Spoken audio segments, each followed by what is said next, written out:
We want to provide a lot of value to the agents that want to become successful influencers in the industry. I mean, who doesn't want to be in the top 1% of realtors? Who doesn't want to be a top real estate influencer on social media? There were some voracious, competitors in the marketplace. People were starting to,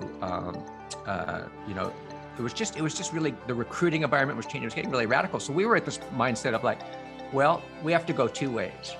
We're either going to hunker down, trim expenses, and try to ride this thing through, or we're going to go big. Right. We're going to go raise some serious capital and go big and just, see how big we could take this.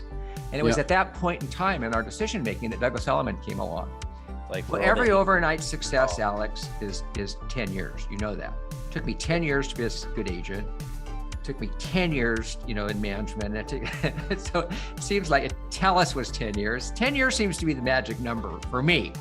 Yeah. And if you talk to anybody, it says, you sound like, oh yeah, everyone thinks I'm an overnight success, but it took me 10 years to be an overnight success. And you hear it, that's the quote. All right, welcome to Top Real Estate Influencers Podcast. You're here with Alex Montalenti and Mario Hurley. And our guest today is Peter Hernandez.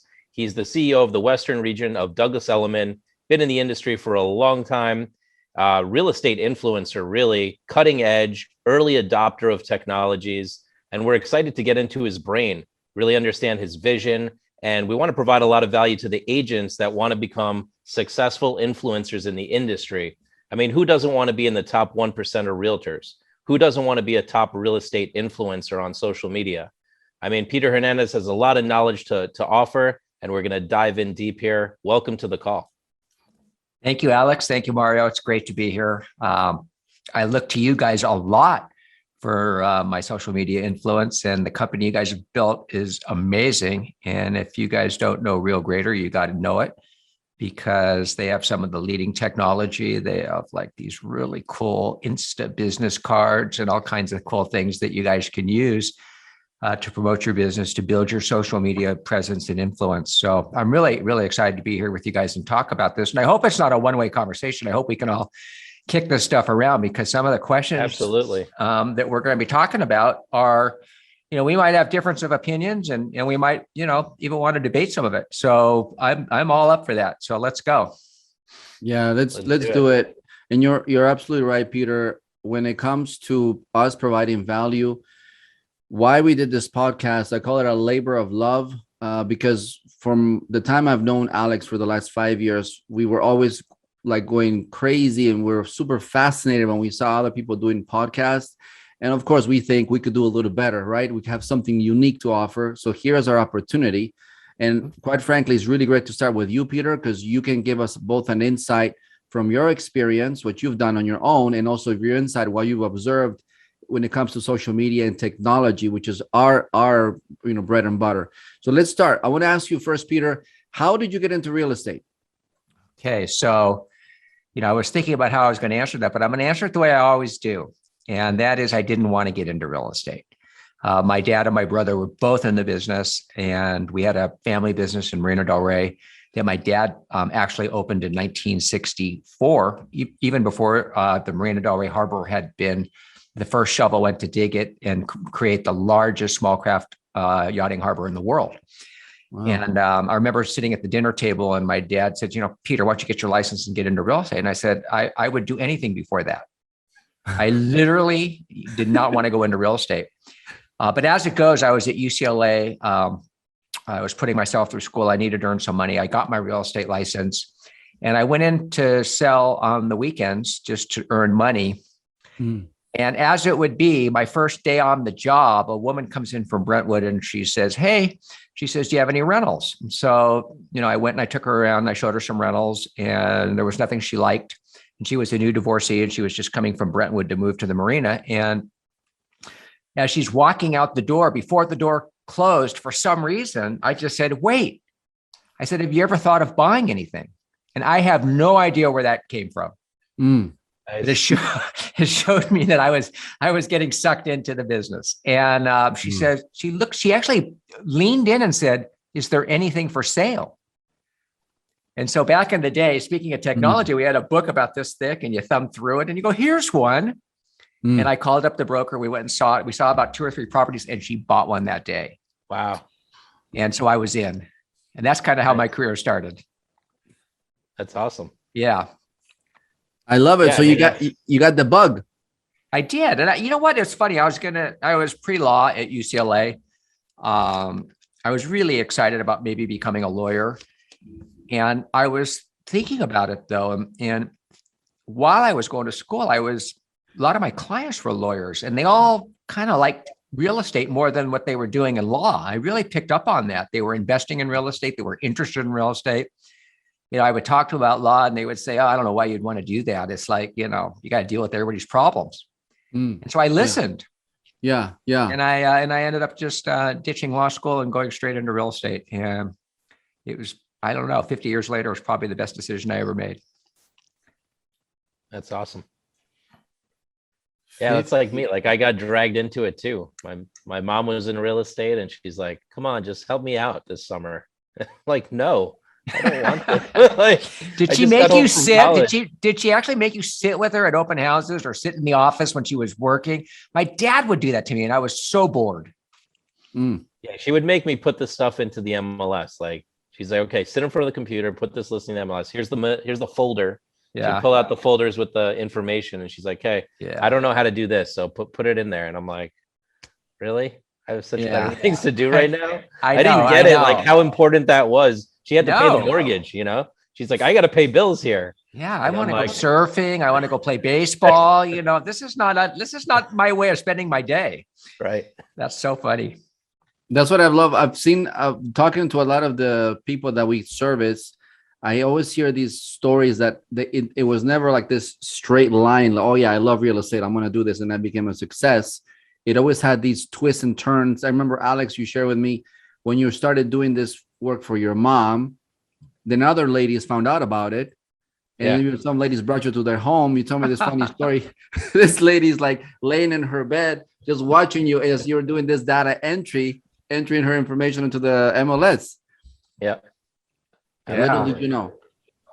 It's so funny though, you guys, if you think about it, how many siblings of parents that are in the real estate business have actually gone into real estate, either voluntarily or involuntary, but ended up in the business because their parents were. I see it more and more. And you see like these mother-daughter teams, father-son, father-daughter, entire family teams now.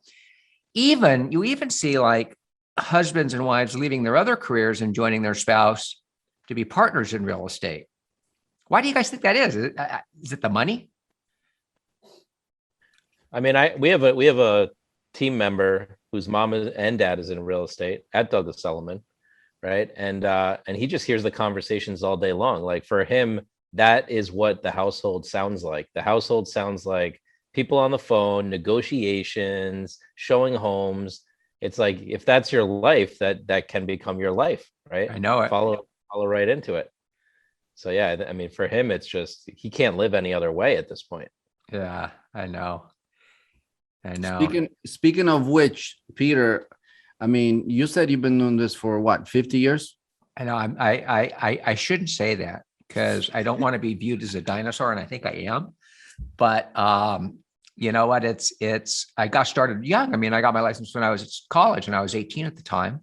And I was 18 in 1970. So if you do the math, you come up with 50 years. And I had a couple of friends that took the test with me. We got our broker's licenses right away too. Back in the day, you would just like automatically get your broker's license and have it. And, I don't think I wasn't at the time thinking of starting my own business, but I'm glad I had it because it came in handy later. But, it was just one of those things where, I'd rather do that than, work at a restaurant or something. So for me, to put myself through school selling real estate, I mean, if that's possible, why not? Absolutely. And you still became a lawyer? No, I didn't. I never even went to law school. I was in Europe and my brother did something that I wanted to follow in his footsteps. And he had gone to Europe and spent close to a year there just living in Europe. And I thought, I want to do that. So when I graduated from UCLA, I actually had $1,500 and I basically flew to Europe. I went and bought a VW van for, I think I spent like $300 on it. Wow. And, it was already set up with a little bed and I had a little stove in there. And so I was able to drive around Europe and I had my surfboard and my skis and, I was surfing in France and I was skiing in Switzerland and, and I had all kinds of fun adventures and things and, Wow. and met great people. And I actually stayed there for 9 months. And to do that, I supported myself by picking grapes in Bordeaux and Cognac and some of these great cities in France. And then I peeled potatoes in Switzerland so I could ski every day. And, and it was fun. It was really, really a fun experience. But then when I came back, to, I was supposed to start law school. It was actually in Europe that I had the kind of the epiphany that I was not going to do that I was just going to go into real estate. Wow, that's wild. Yeah. Were your parents proud of that decision? Well, it's interesting, right? So I work for my dad and, I was always hoping to become an owner in his business or to help him grow it. And at the time, there was other partners and they basically didn't want to grow it and do it. And so I actually left my dad's office and went down the street and went for a large independent company called John Douglas Company. And at that time, I remember thinking to myself, oh my gosh, how's my dad going to feel? This is awful. I feel like I'm leaving the business. And then I thought, how is the community going to react to this? That I'm going to a competitor? Are they going to think we got in a fight? Are they going to think what? You know what I mean? But it was really a matter of wanting to grow at the bottom line. And he was not into the growth mode at that point. He was more in the retirement mode. So lo and behold, I do that and I start to build my career. And Dad told me later, he goes, son, he goes, that's kind of what I want you to do. I want you to be on your own and do it on your own. And I didn't want you to be, in my shadow. So I'm really super proud of you, Dad. I mean, son. And basically that was how it happened. But you never, and the community really reacted amazingly because they came to me and they said, we love your dad. And now that you're here, we're ready to start listing. And that really taught me the value of being with a good broker. Not that my dad wasn't, but they saw that he was not, pushing himself as hard as he did when he was younger. Yeah. And so, they realized that was a good move for them in their business. They could work with me and then get all the resources of being with a good company. And that's when it started to take off. Amazing. So that almost leads me to the question, like regarding Douglas Elliman, like what about the company you love, or why would you say that? Why you choose to partner with them as opposed to anyone else? Well, there's a bit of a story up to that point. And so just to give you guys the quick elevator pitch. So at John Douglas Company, I rose quickly in the ranks of top agents. I became a top agent. And then I went to John Douglas and I, in my, egocentric, probably overly prideful self, went to him and said, I'd love to run the company for you. And basically he laughed and said, how about you try with an office? Why don't you try running an office first? And so I started managing an office and I got out of the sales part because I wanted to see if I could make money through other people.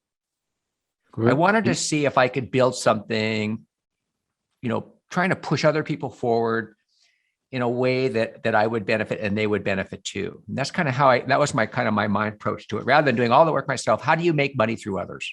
That was my thought process. Right. And so I ran that for a while. And then when John Douglas and actually, did pretty well at it. And my offices always rose to the top. I was a good recruiter. I coached every day within the offices. I pushed people hard. I tried to make them be professional. And I even had one guy quit because I was making him wear a tie. He said, I'm not wearing a tie. That's not my thing. And he actually quit. And he was a good agent. But, I felt like at that time it was in to wear ties. Now I wouldn't do that. But back then it was. And so I grew the offices and I did really well. And then what happened is Coldwell Banker bought us. And I continued on in management. And then I was super blessed and super excited when they asked me to be president of the Orange County region. So I went straight from manager to president. And there was only 3 of us that they'd ever done that with before. Wow. And we were, because usually you go to manager to regional to vice president and you kind of work up, but I just went straight. I just like leapfrogged it. And I did that for 5 years. And I was able to grow the Orange County Coldwell Banker division from 750 agents to about 1,800 agents in that short period of time. And then what happened is I had this crazy harebrained idea with some other buddies that I had ran into to start a company called Teles Properties. Okay. And we started Teles Properties, and that was a 10-year project. We built that up to 22 offices, almost 700 agents. And what's interesting about owning your own personal business in real estate is that everyone wants to talk to you about it. And whether it's other companies wanting to merge or companies wanting to buy you or things like that. So we basically had talked to everybody, and I'm leading to the Douglas Elliman question, and great companies, but either it wasn't a cultural fit or they weren't making money and we were making money, or we just didn't see how the synergies of any of these things would really, really work for us. So we were at a point, and it was back in, I think, around 2016. I don't know if you guys remember, but the market was a little bit funny then. And I think everybody thought it was going to like start going down. They thought it had peaked back then. Yeah. There were some voracious, competitors in the marketplace. People were starting to, it was just really, the recruiting environment was changing. It was getting really radical. So we were at this mindset of like, well, we have to go two ways. We're either going to hunker down, trim expenses, and try to ride this thing through because we didn't want to sell or we didn't want to merge with anybody, or, and I had partners that had access to joint venture money. We're going to go big. Right. And we're going to go raise some serious capital and go big and just, see how big we could take this. And it was at that point in time in our decision making that Douglas Elliman came along. And there was something about Douglas Elliman that just made us pause. And I'm so glad we did, because we just felt that the sophistication, the marketing, the brand, which has this kind of Madison Avenue, Wall Street, Hollywood vibe all rolled into one. It's a 1911 company, but it still is as hip and youthful as any company in the marketplace. Yeah. Right. It just made sense to us. Like our agents are going to thrive in this company. We should take a look at it. It's so funny. Stephen Kotler and I and Howard Lerner, we all met and talked, and I swear we had a deal in an hour practically. That's how natural it fit. And then, of course, we gave it to the lawyers to work on for a year. Of course. until it finally went together.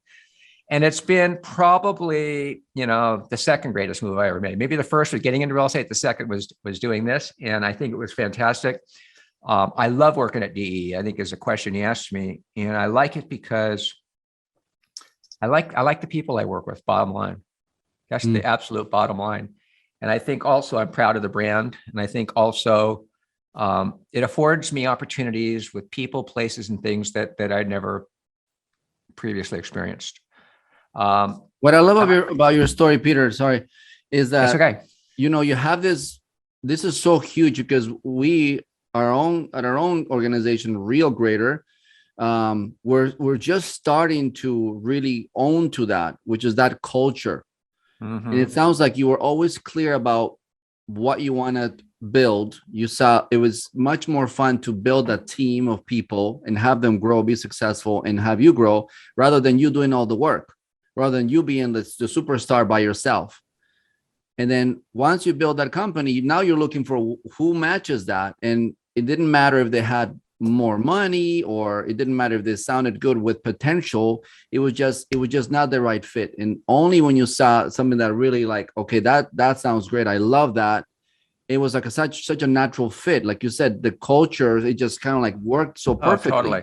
And I'll tell you why exactly, because Teles was originally created as an agent-centered, full-service company that supports its agents to be super successful. That's the goal. There we go.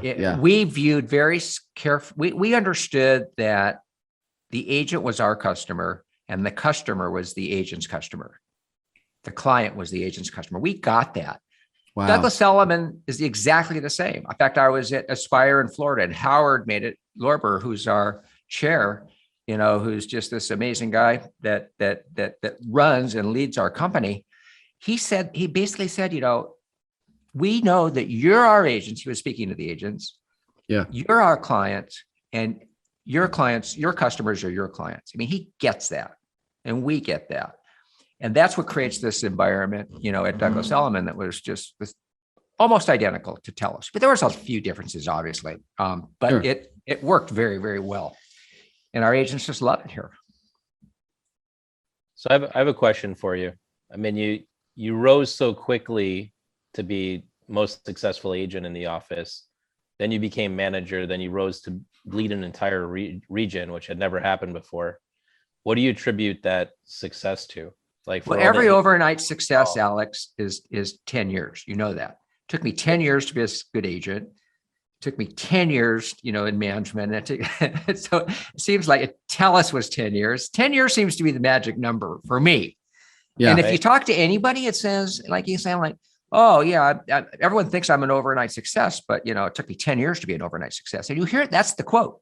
And for some reason, 10 years seems to be the magic number. I don't know how you guys feel about your company at Real Greater, but I bet you it's the same thing. Yeah. I mean, from that respect, we're definitely babies when it comes to culture. When it comes to culture, I mean, I kid you not, we're still struggling telling our team, hey, there's a thing called a culture. And some of them look at us like, what do you mean? This is my job, right? No, it's more than your job. It's like how you show up for work. So that actually leads me to another question, Peter. Well, wait, don't stop there though. Don't stop there. Tell me more. Because this is really important. You can never stop telling your story. Don't get bored with your story. Don't. Say it over and over and over and over again. Say it to your customers. Say it to your employees. Say it to yourself.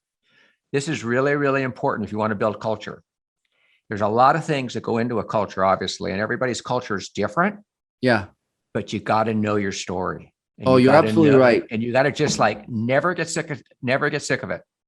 We're in the middle of that battle right now, sharing our story, why we're here, what's our vision, why everyone matters. And it's interesting. It doesn't, like you said, it takes 10 years. Yeah. Some of our people are like, how do you spell culture? I don't even know what you're talking about. Okay. Hey. Create a cult. Cult's not a bad word. Just bad cults are bad cults. Good cults are good cults. Yes. And cult goes to culture. And you want to build a loyal, all in following. Love everybody, but invest in the willing. That leads me to my next point. I want to ask you something, Peter. Just one thing. Go ahead. Yeah, it's just, I think one of the things that's missing, and we did this on the last call on Friday, is having people really get that they matter. Mm-hmm. It's I didn't get it for years that I actually matter, right? I went on living life. I'm living life. I'm doing what I think I got to do. My question was always am I on the right path? And, and I'd wait for my parents to answer that question as if they're the ones to answer that question. Right. And it would never come. My dad would avoid the question. Mm-hmm. So it's getting that you really matter. I get that I matter now, and I get the contribution I am in the world and what I'm up to here. But I really, I took time on the last call with our team to acknowledge every single person on the call, all 25 team members, to let them know that they really matter, and the role that they're playing in the company, and for our clients, and for our team, and for the teamwork and everything. And I think that's a big missing out there in the entrepreneurial world and the teamwork world. And I think that's something that Mario and I are building here at the company. Yeah, totally. Great. And by the way, I did get the feedback. This is confirmation. Yeah, we're on the right track somehow, because people kept on saying to me after Alex said that, something shifted in the company. I'm really excited to be here. And people are starting to actually speak up more. Before they were just complacent, letting stuff happen, complaining quietly. Now they're starting to say, hey, we need help here, we need support there. So that's actually starting to happen for us just now. Oh, that's great. That's great. Empowering people. Yes, but I want to ask you something, because this is also a tricky part for us. How, what are the traits? How do you know the traits, the qualities of somebody that okay, that's somebody that I want to work with, build, as opposed to somebody who you're going to waste your time with? Oh my gosh. We know all the signs, we just ignore them. We just ignore them. They don't lean in. They don't participate. They're late. You ask them to do it, they don't do it. They're not enthusiastic. They're not bringing you ideas. They're complaining all the time. They're critiquing all the time, but they're not showing up. They're not taking responsibility. They're victims. I mean, I could go on forever. Jesus. You know what I mean? Seriously. I mean, and we ignore it because we think we're going to change them. We think that we are going to win them over, and we're putting our efforts in the wrong direction because there's the person right next to them that's like a puppy dog waiting for you to acknowledge them. That's just going to help you and be part of your team and is a cheerleader and loves you and loves the company, and they're all in and they want to play so hard and so badly. And yet we're focused on trying to change the people that aren't leaning in. Now, does that make any sense? No. And so once you understand that and you start saying to yourself, I want to work with people that want to work with me, that share the same goals, the same values. Oh man, there's freedom in that. There's freedom and success. Yeah, there's freedom, there's success. And also you're not the one going like with all this burden of like, how the hell am I going to figure out how to get these people to fall in line? How I'm going to prevent them from keep on doing the same thing and wasting time and not able to make progress quickly. Like how many times do I have to say the same thing where the people that actually, they get it, they remind you of what you said and they're already ready for the next step. That's what we're noticing. Yeah. The other person, you're playing therapist. Yep. Yeah, I mean, for the managers and broker owners who listen into this, it's like I see these offices that I walk into, and that there's a small percentage of realtors in that office that are top producers that are going to get it, and then there's a larger percentage that are not leaning in, as you said, or not ready to play, and yet the manager or broker is still like, I got to work on this person to make them a top producer. Or I got to invest. Or how do I keep them? How do I keep them? What do I do to make them stay? What do I do? Do I pay? You can't push water up a rope. Okay. It doesn't work. Right. That's great. And then of course you gotta have the courage to just have that conversation. I mean, here, for example, in our company, I'm the guy that's rings the red flag and says, okay, that's not working. And it's not comfortable to call somebody and say, you're not being responsible for your department, or this is the third week we're talking about the same thing. And people don't like me for it. But then we see how once we handle that, people stick around and they do bring up their game, or they say, that's it, I'm done. And they somehow, some way, they end up leaving the company. And then we see, okay, now we're making progress again. Now we're picking up pace again. And it's really interesting. Like you said, you don't have to work so hard when you're with the right team. Well, it's not about working hard. We work hard no matter what. I mean, you got to work hard, whether they're on the team or not. It's just don't fight a losing battle. Don't try to make, a Labrador into a Doberman or vice versa. Well, how can you tell somebody rather like, we're hiring a couple new people in our company and we're going to hire more new people. Great. How can we quickly tell, okay, we got a winner here, or we got somebody that we can work with? Not necessarily, maybe they're not developed well, yet, that's I mean, at interviews, people are always at their best. And that's a tough one. I mean, I think you got to have the right questions that you want to ask them, and you got to be really clearly define the job responsibilities. I think you have to take a real serious look at what they've done, where they've been, take a really good look at their application and their resume. But then it's try to figure out their attitude. What's their attitude? Because you can't teach attitude, but you can teach skills. You can teach them your processes. You can teach them your company. You can teach them all those things, but you can't teach them attitude. Yeah. And I think attitude is probably one of the most, and the next thing is if you can figure out their work ethic. I think work ethic is a big one. And I think few people really have it. Well, of course. Yeah. That's what we're noticing ourselves. We have a very clear policy on integrity, right? Showing up on time, delivering, doing your best, communicating when something's not working.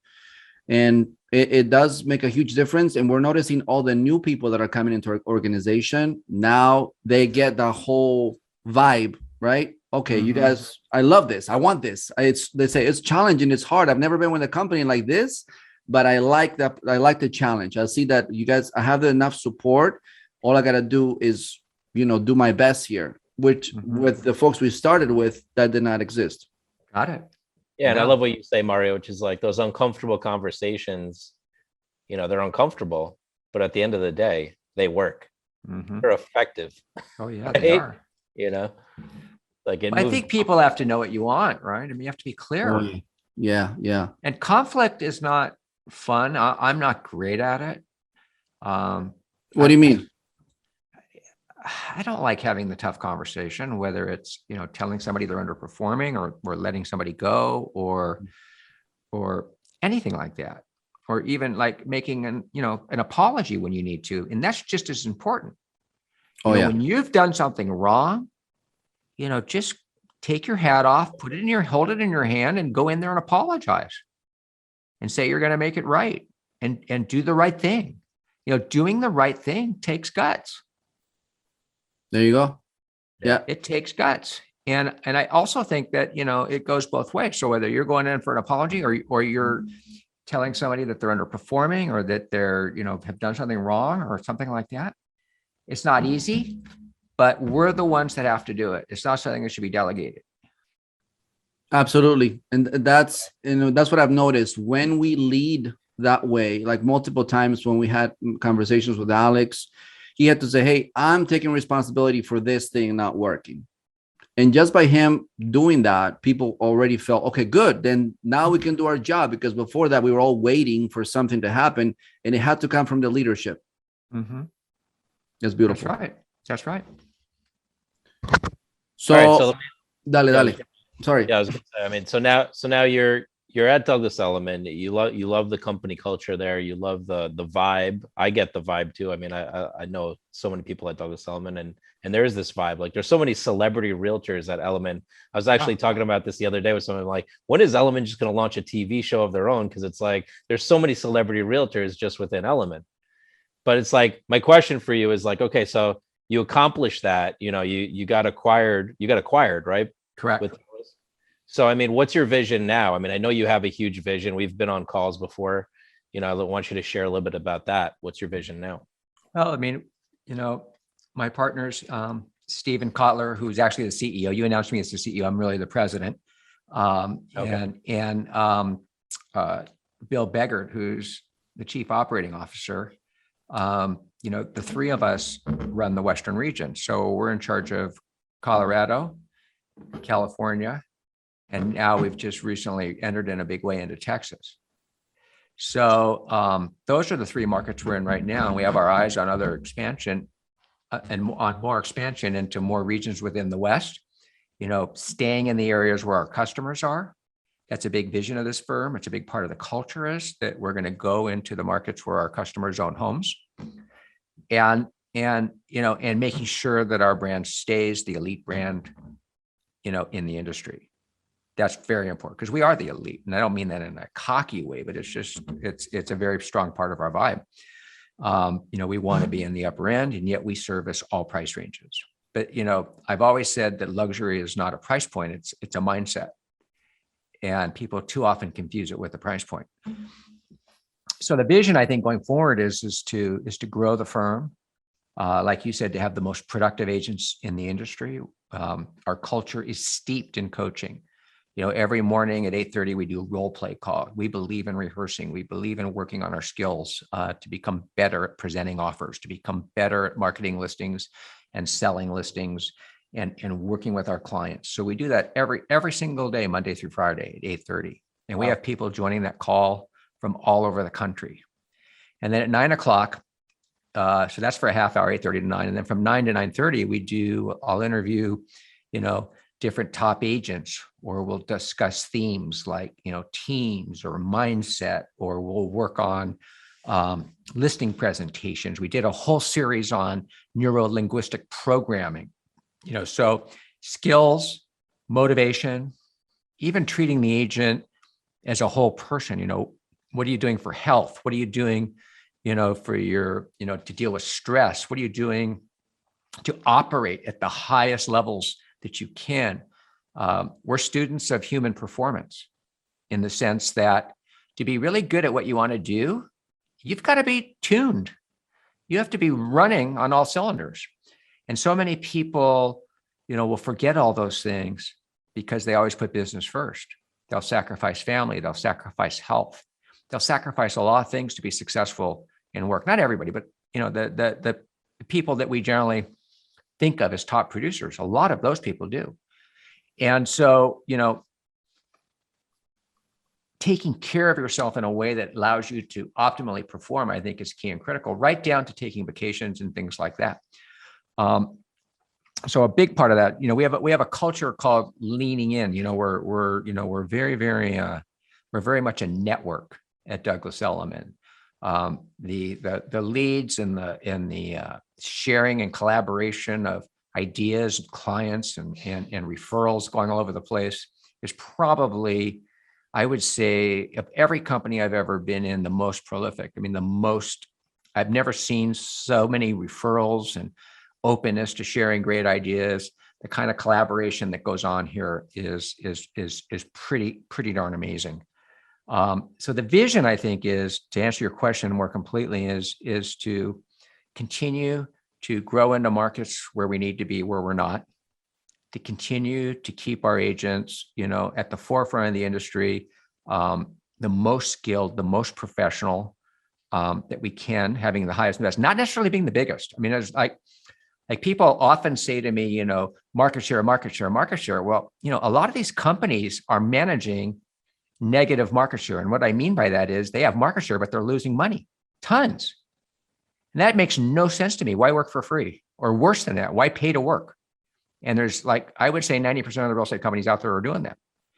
So in my mind, it's not about market share as much as it is having the best of the best in every market you're in. So it's more about quality than quantity. And I think that's what Element's all about. We're a company of total quality. I mean, that's our vision. That speaks volumes when it comes to, it's not about the dollars. You do use that to measure. You do use that to measure your growth. Like you said, you're expanding to additional states. You do measure that. But at the end of the day, it counts the quality of people you work with, the yes. culture. Otherwise, like you said, it makes no sense. What's the point of growing so much when it's working against you? Or like you said, you're paying to work for that.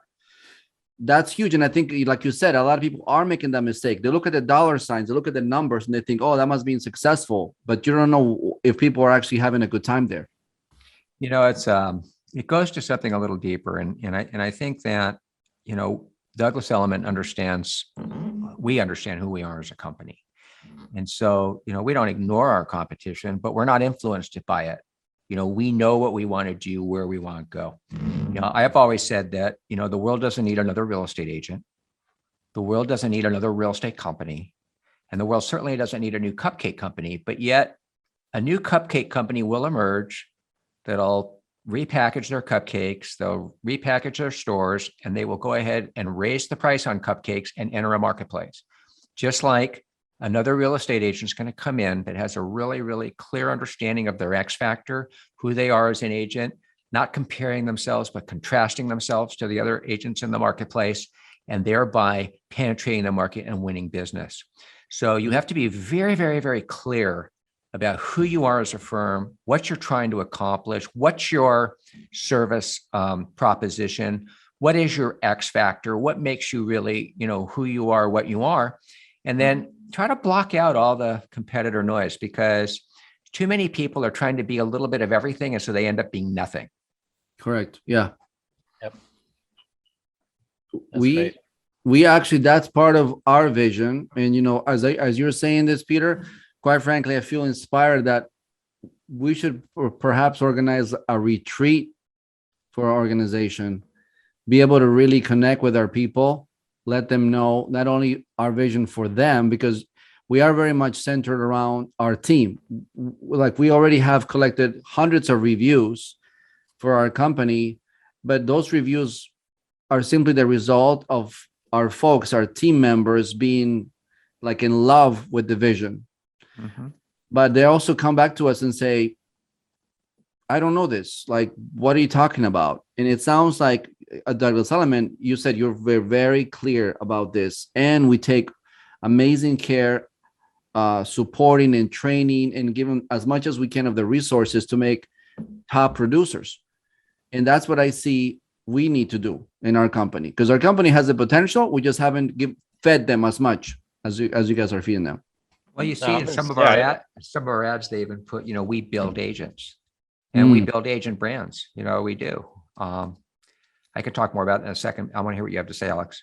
Well, I'm also inspired by your commitment to every day, 8:30 to 9:30. I mean, 8:30 to 9, we're going to role play. 9 to 9:30, we're going to do different topics. I mean, that's a serious commitment. I never heard that at any company, really. I heard of trainings. There's trainings throughout the day. Okay, great.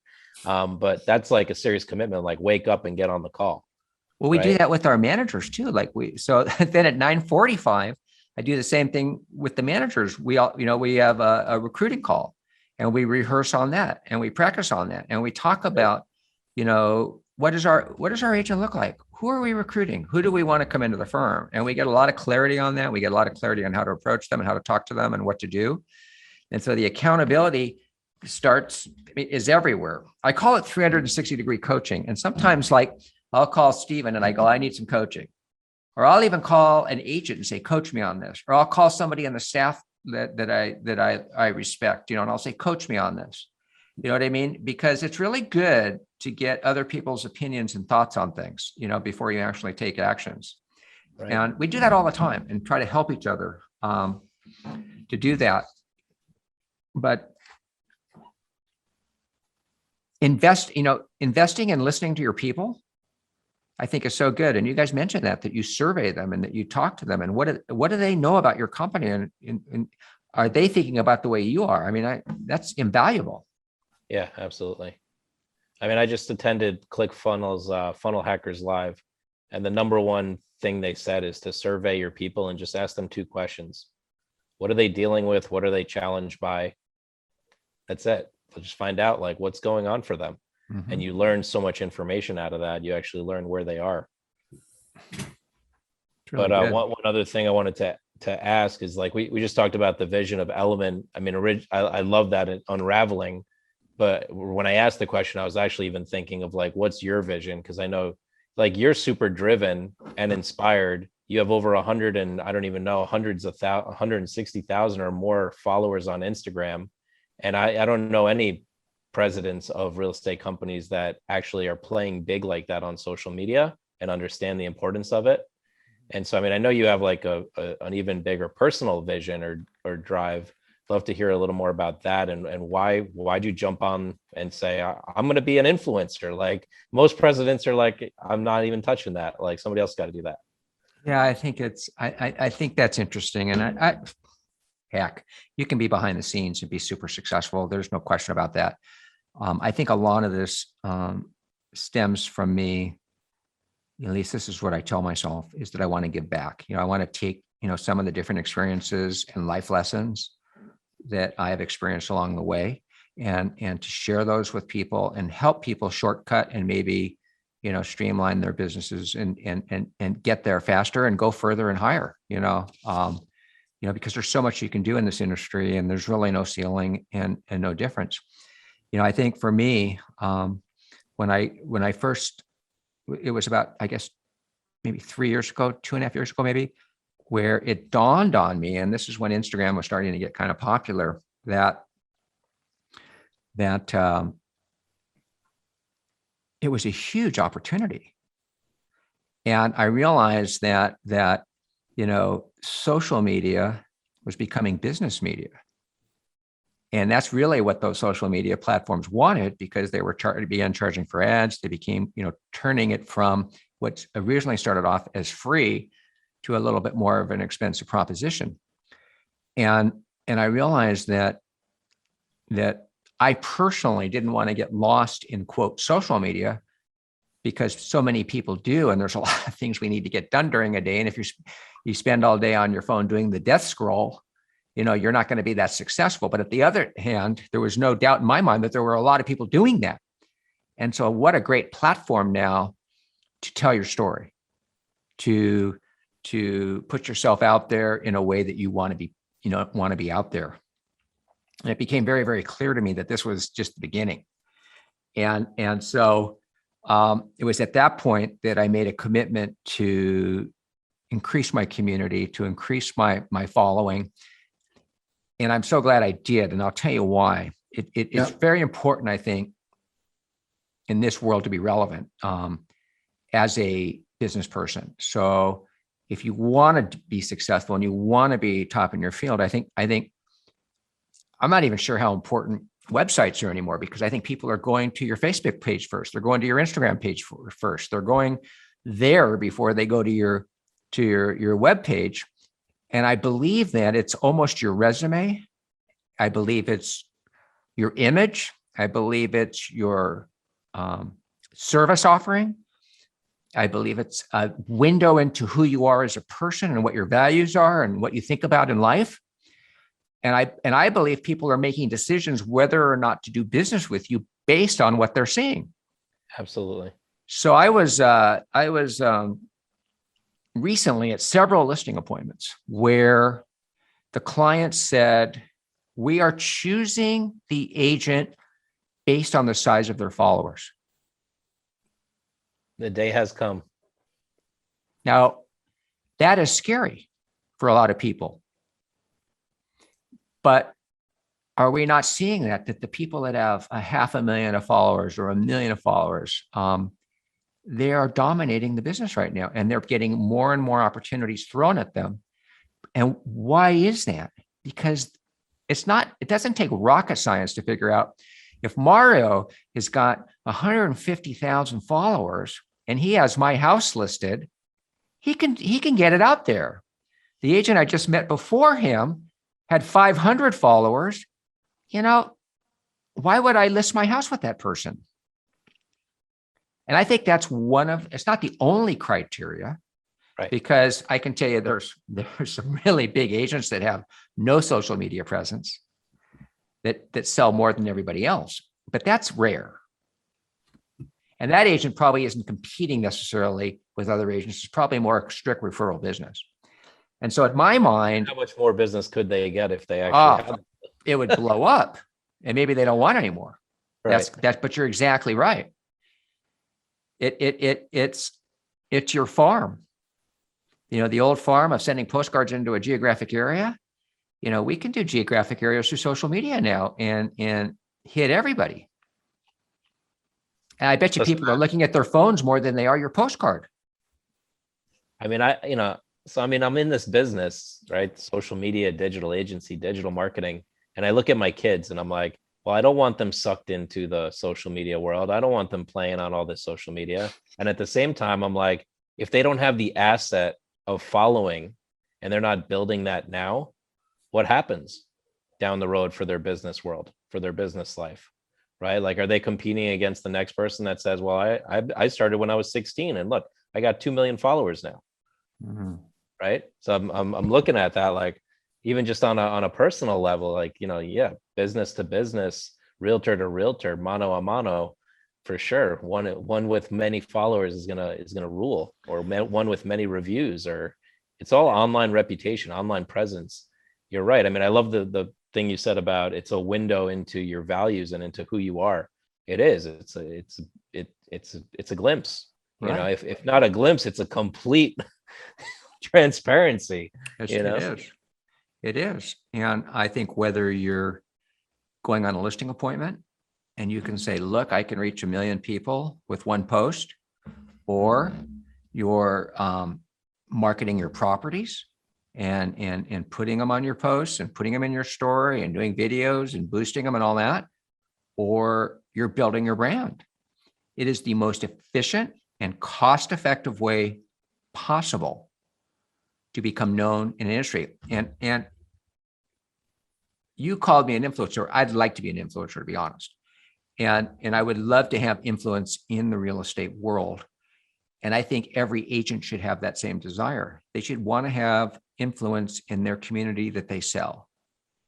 They want to be known as the resource, the expert, the go-to person for any question around real estate, whether it's listing the house, buying a house, what are values, what's going on with the zoning changes, what's happening with that community development, all of those kinds of things. You want people to come to you for that answer. And I can't think, you guys tell me.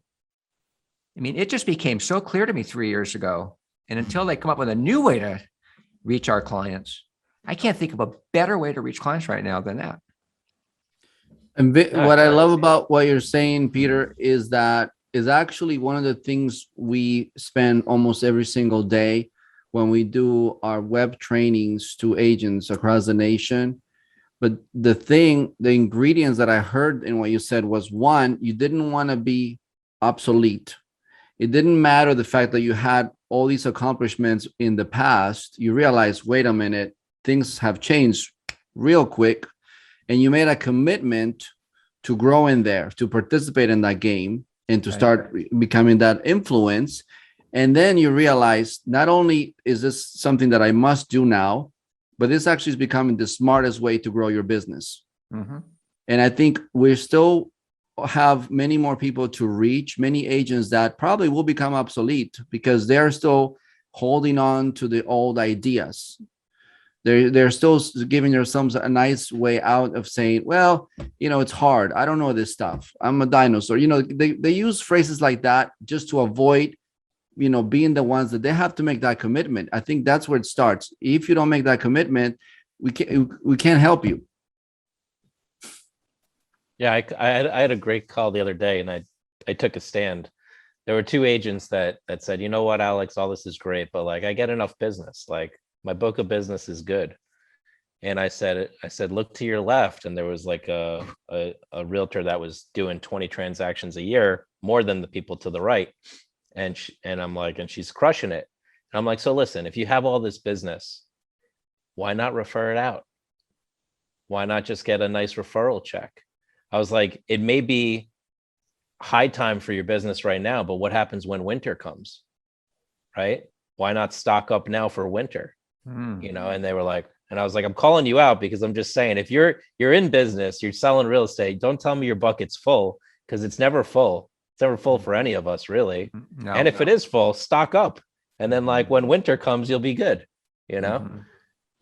Well, we're not all going to get $1 million listing show. And when you look at agents like the Altmans and Frederick and Tracy Tudor and Josh Flagg, who all by the way happened to be at Douglas Elliman, all these agents are enjoying tremendous success, and they have the ability probably to promote properties and promote themselves better than anybody through their shows. And if you look at their followings, it's helping them on their social media followings like that. Most of us are not going to get a show, but we can create our own show. We can be our own producers, our own directors, and our own stars in our own shows right on social media. And that's how you get around it. And that even might be the way to get your show if you really wanted to be on TV, because people will notice it and they will, come to you and say, yeah, you should be on this show or not be on this show. Not everybody wants that kind of public attention. And I get that, right. But you know what I mean? And most people, I'd say almost everybody, I don't care if you're, the best supermodel in the world, don't like the way they look or at least all the pictures or all the videos or all the things, we like some of our pictures, but not most of them. And I would say that, you got to get over it. And people say to me, well, I don't like the way I look. And I go, well, does that mean you never go outside ever or see people? Because guess what? Everyone sees you as you look. It's so funny. And my favorite joke is, the picture we hate today, we'll love in 10 years. And it's so true. Because you look back at your old pictures, you go, God, I was good looking back then. You know what I mean? Everybody does that. So it's this self, what's the word I want to use? It's do you go to a listing appointment with your front door in front of you? Just so with like a bag over your head or whatever. I mean, it's very funny. Right. And so we all have to get over that. And we all have to just realize that, this is the future. Yeah. I love so far, this conversation turned out to be all about what makes you successful in business. What is the dream team to have? How do you identify your team players, and then also taking personal responsibility for your own growth and success. Before we finish, and I'd like to, of course, we want to invite you again, Peter, because we want to talk about more about technology. Would you share, like, what currently do you see are the challenges having to do with technology specifically? It's interesting. I think one of my challenges is having time for it, time to, create the posts and create the content, for, what you want to accomplish and do. Like, I would love to create a master's class, on business. And, I've got it kind of mapped out. I've created a Trello board and I've written it out, but who has time to, take days of shooting and script writing and all the stuff you want to do that. It's like, I'm amazed when somebody writes a book. Yeah. Like, when an agent actually sits down and writes a book, like, I think Tracy came out with a book recently. Ivan Estrada and our company came out with a book recently. I'm amazed with that because it takes time to sit down and do these things. So I think technology, I think the difficulty with technology is to stay current with it and to know all the new technologies and figure out which ones you want to use and which ones don't matter to you. And then on top of it with social media, I think it's taking the time to do that. And really, that's why you guys are so valuable, because you'll do that for us. And our work, and it will be minimal if we employ you and use you.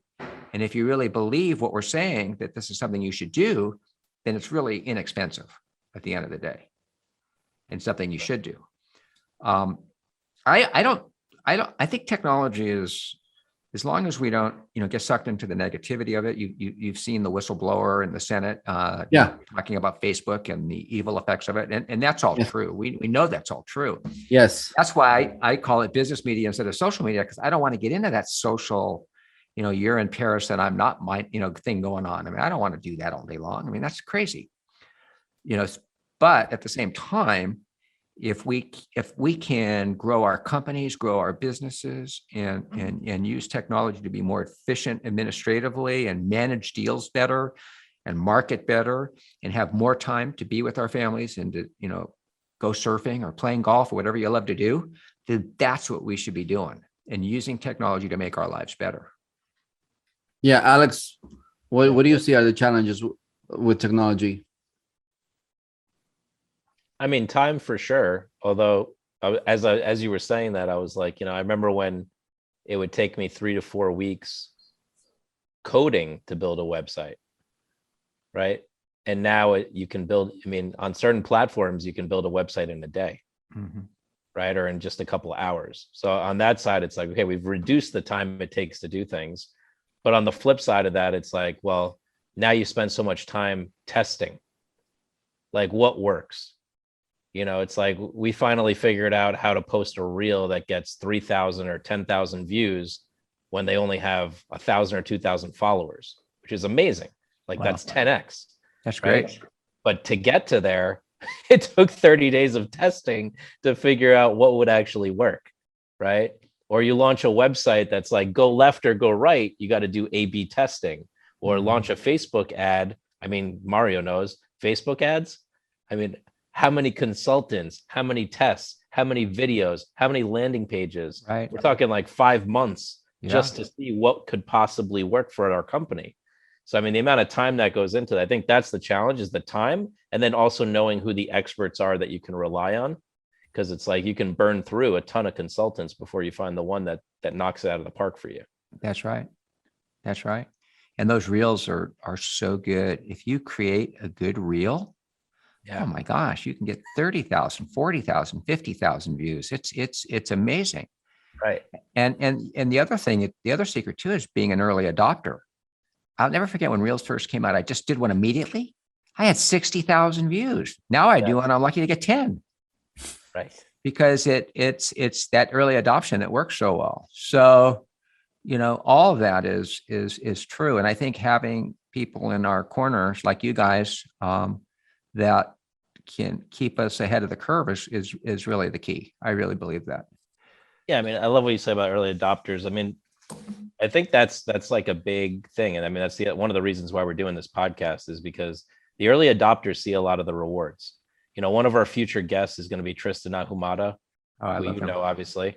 And he's the CEO of Lab Coat Agents, over 130 or over 140,000 members in their Facebook group.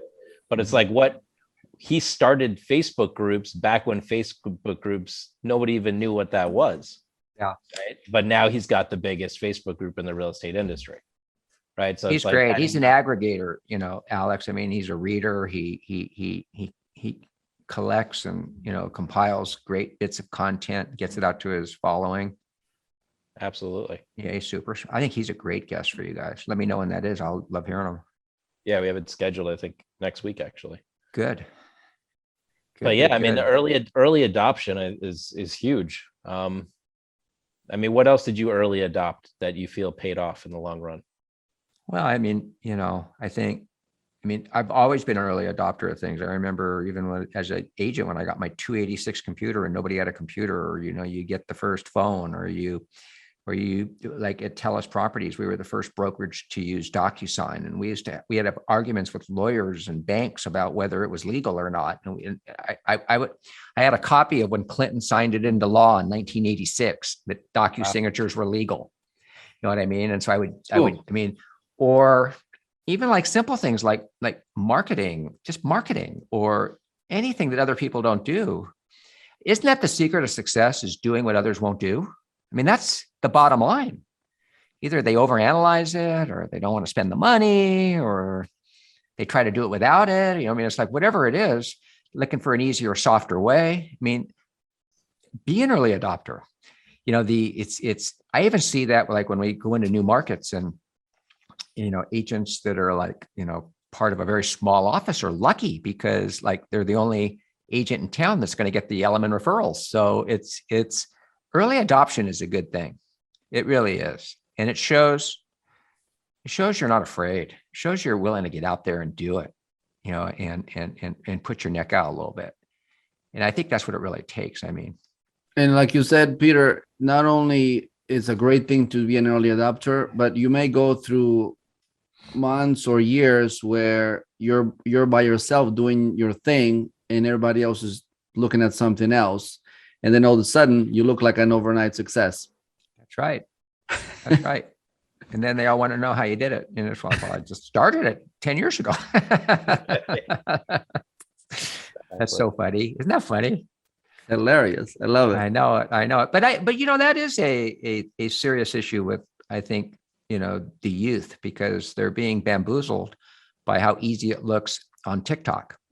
Yeah. And they go, oh my gosh, that person's such a success, but the truth is you got to really have that stick-to-itiveness. You have to, not jump around from idea to idea to idea to the next shiny penny, as we used to call it, to start in the mailroom and work your way to the top. Those values are still key and central to success.